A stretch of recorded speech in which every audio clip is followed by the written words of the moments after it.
Hello everyone, Jake here. Today I'm going to show you how I made this river table with money in it, and I'm going to show you all the lessons I learned along the way. So stick around.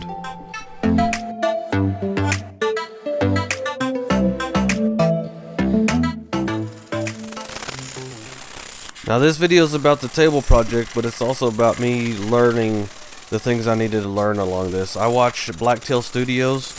He makes a lot of videos about making tables, and I watched them all, but I really didn't learn until I get my hands on it. I made a lot of mistakes, or just I was clumsy with it, doing things for the first time, and I'm going to show you that it's okay. Get out there, get in the shop, and go ahead and make something. So what I'm doing right here is I got this piece of wood. It's spalted quilted maple burl off of eBay, and first thing I need to do is clean up the edges so that I could coat it so that the resin will stick to it.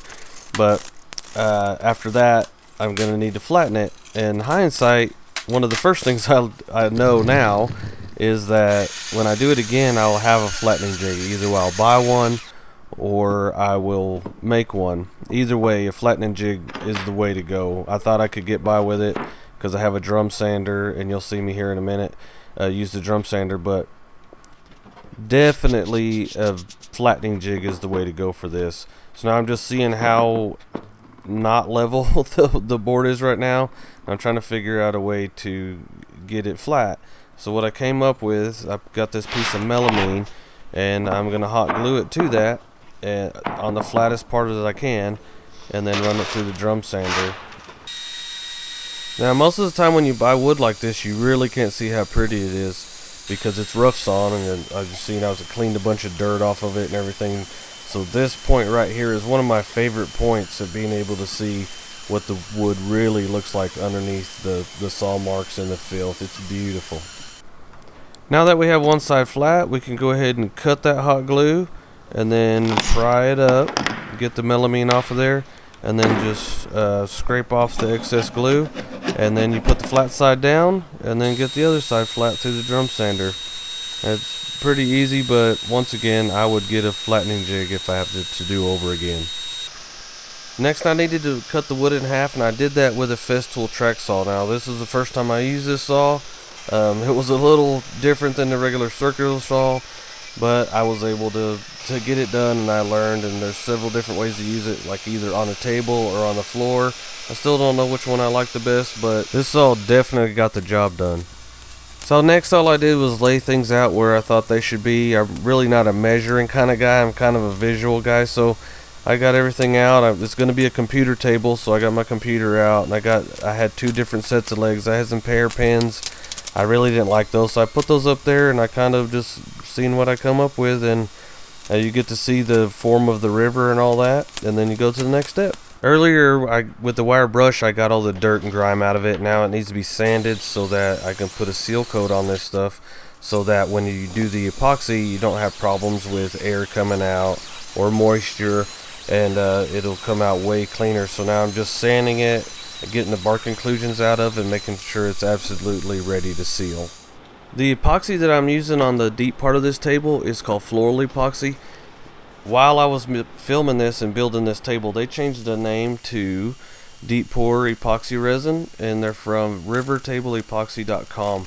I'll have links below to this resin and the top coat of the resin, and I'll also have Amazon links to some tools I used and things like that. So if you want to, go check it out. But the thing is, we have to seal this wood. It's a burl, so it kind of soaked it all up. And I've always heard that you use the same epoxy that you're going to do the deep pour with, that you're going to seal it with. Hindsight is that I wouldn't do that again with a burl. I would use a faster drying epoxy, and that way it doesn't take days and days to seal your wood. So basically what we're doing with the seal coat is we're sealing in the moisture and we're sealing in the air. So when we get this in our mold and we pour our deep pour in there, we're not getting moisture and air coming out of the wood to mess up our epoxy. And basically that's all a seal coat is doing. So I seal coated this all the way around. This was after like 3 days. I let it sit there, and I flipped these around. And if you notice the playing cards underneath the orange triangles, that I use that to level the wood so that the epoxy would set on there level.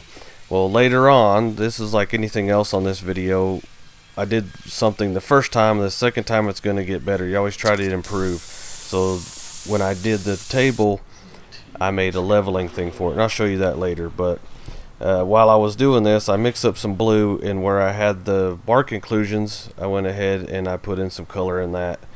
I picked the color blue because I have a chair that I'm going to use. This is going to be my computer desk, and I have a chair that I'm going to use that has blue in it. So that's the only thing I knew at this point, that I wanted a little bit of blue in there. I really didn't know what I wanted to do, so I got on Instagram and I did a poll on one of my stories. I said, do you want to do solid colors or just clear with some blue in it, or money? And at that point, it was very clear that everybody wanted to see a money table, so that's why I did a money table. This right here, all I'm doing is getting the shiny off of that. I'm just sanding it so that the next set of epoxy will stick to that. And you just go over it nice and make sure there's nothing shiny left. And I went up to probably 400 grit on that, and then made a mold for it.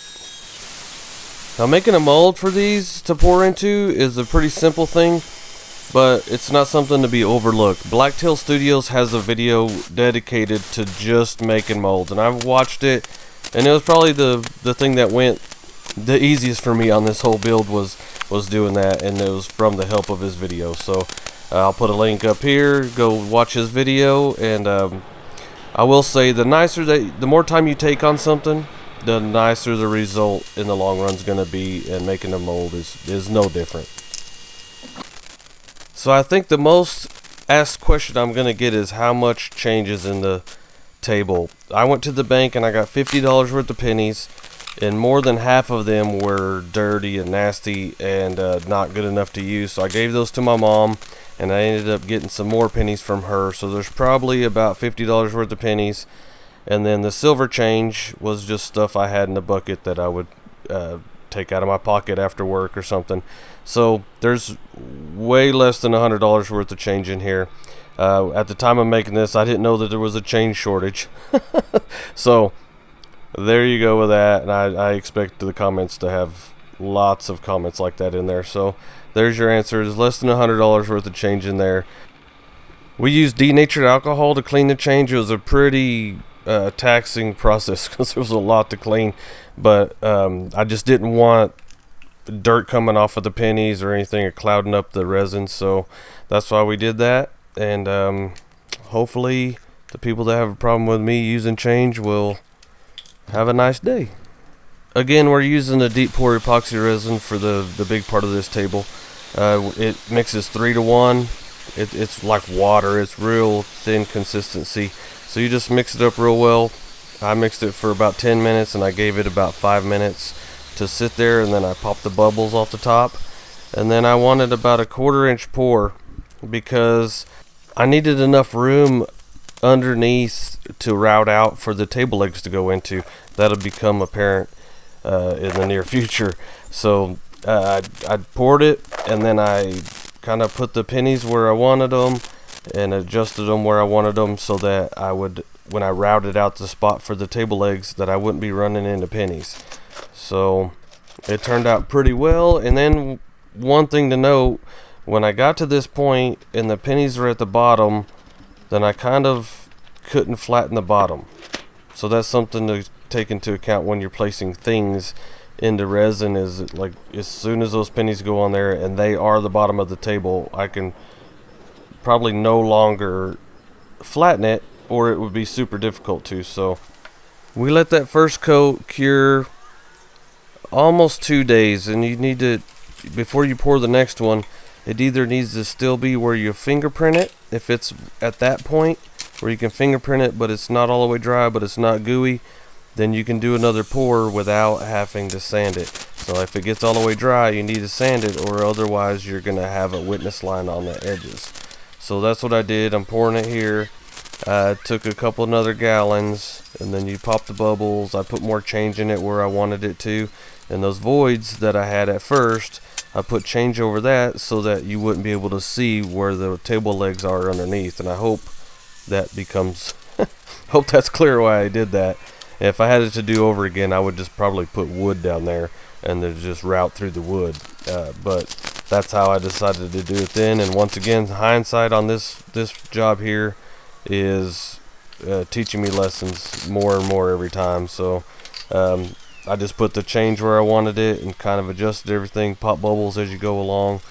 And then you have 4 hours to work with this particular resin, so you're popping bubbles and you can adjust things under there as need be, and you have plenty of time. There's no need to be in a hurry.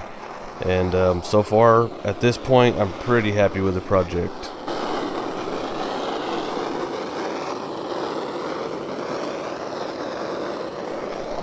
This particular epoxy resin takes about 3 days before you can work with it, and with my work schedule, I gave it was over a week before I was able to mess with it again. So the next step is to get it out of the mold, and you just have to be careful. Basically, I used mold release on the melamine, so that's really not sticking to it, but where you use the silicone around the edges, that's sticking to it. So you need to do what you have to do. Be kind of careful to try not to mar up your workpiece, but you can make wedges and put in there and get it, wedge them in there and knock it loose. As soon as the silicone's loose, it's going to come right out, and then you get to kind of get it out of there and see what you're working with. And I could tell right away that it wasn't flat and I needed to flatten it. So here's, a flattening jig would come in handy once again.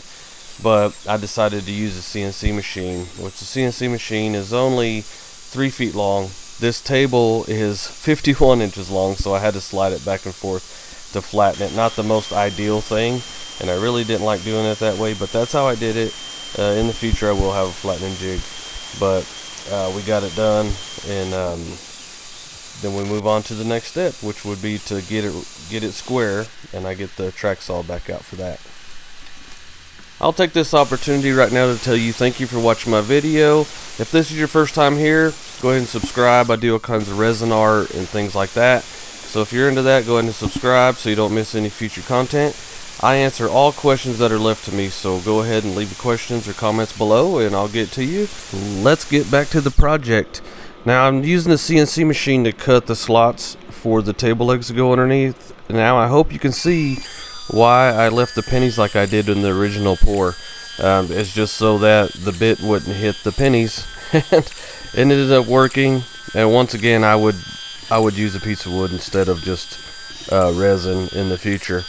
That's what I thought of at the time, and I rolled with it, and it worked. So the CNC machine did a good job on this, but the table legs that I had were cheap table legs from Amazon, and I only measured one corner of it, and the other corner of it wasn't the same size. So I kind of had to oversize these a little bit, which is fine.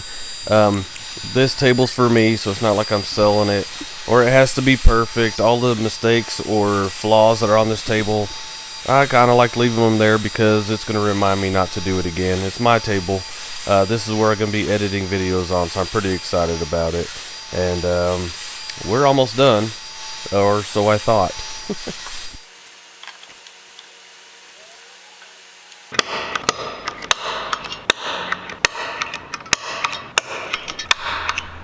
I was able to get the table legs in there, and the challenge was putting bolts where there was enough material in the wood to accept the bolt. I'm using 1/4 inch threaded inserts, and they're a 1/2 inch long, so the inside of that river table, the wood's not that thick, so I had to be creative on where I put the bolts, but it all turned out in the end. But I'm really not satisfied with the table legs because they're just the holes weren't big enough. I had to wallow out the holes, which I should have known that before if I would have probably read up on them better, but they're not consistent size. That strap on the top is not a consistent size, which I talked about before.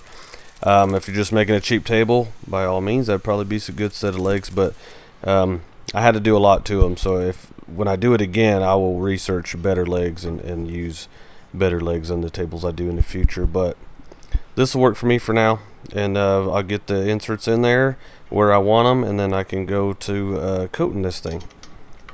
The bottom of the table looked pretty good to begin with, but it has silicone on the bottom. I had to sand that off, and then the center of it, I want it real clear so you can see through it, so I went ahead and wet sanded that to 2000. And then the top of the table, I had to flatten it. and get all the marks from the CNC machine off of it. And so we went ahead and did that. I dry sanded it and got all the marks off, and then I went to 400 grit with dry sandpaper, and then I went ahead and chamfered an edge all the way around it. I'm a chamfer guy. Some people are roundovers and some people are chamfers. I'm a chamfer guy, so I did the chamfer, and then I sanded that thing to 2000 grit with wet sandpaper. One thing I did was make this little leveling table. I had some leftover leveling feet from my drum sander, and I put some boards together and I made a real quick little leveling table. It helped out so much with doing this moving forward that, I mean, it only took 5 minutes to make. I wish I would have done it to begin with, but now I know better. I'm going to go ahead and make stuff like that to make the job easier.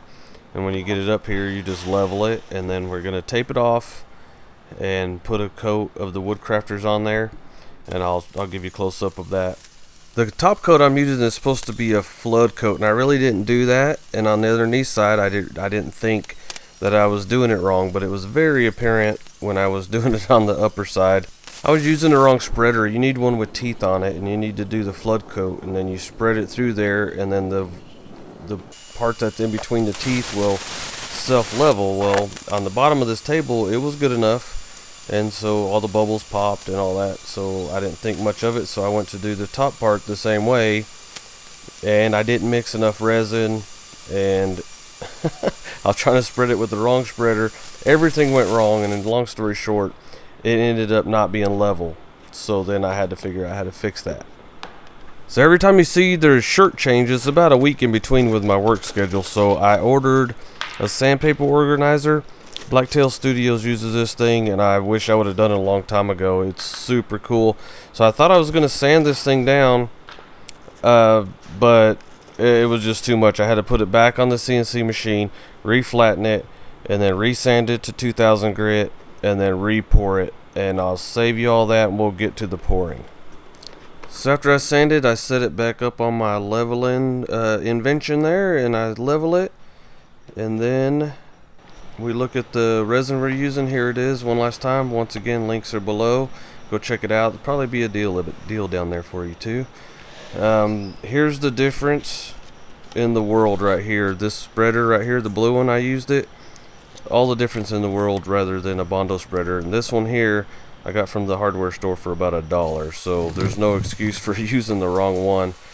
So I go ahead and I just spread this stuff on there, and then spread it on there with the right spreader, and now all of a sudden I look like I know what I'm doing. And it spreads on there nice and evenly, and then you get the sides with a brush, and then you're done. You just pop the bubbles from there on out, and next thing you know, you have a nice clear clean money table. After I did the pour, I had to sand the bottom of the table again, just the very edges where the resin was dripping off. So I sanded that, recoated it with a light coat. I spared you that. So then I put the table legs on there. We were already set up to do that because we already put the inserts in there and everything was ready. So I bolted it down and then carefully lifted it off, put it on the floor, and it got ready for a hat tip. And any questions or concerns, throw them in the comments below. Subscribe if it's your first time here, and we'll see you next time, and y'all be good.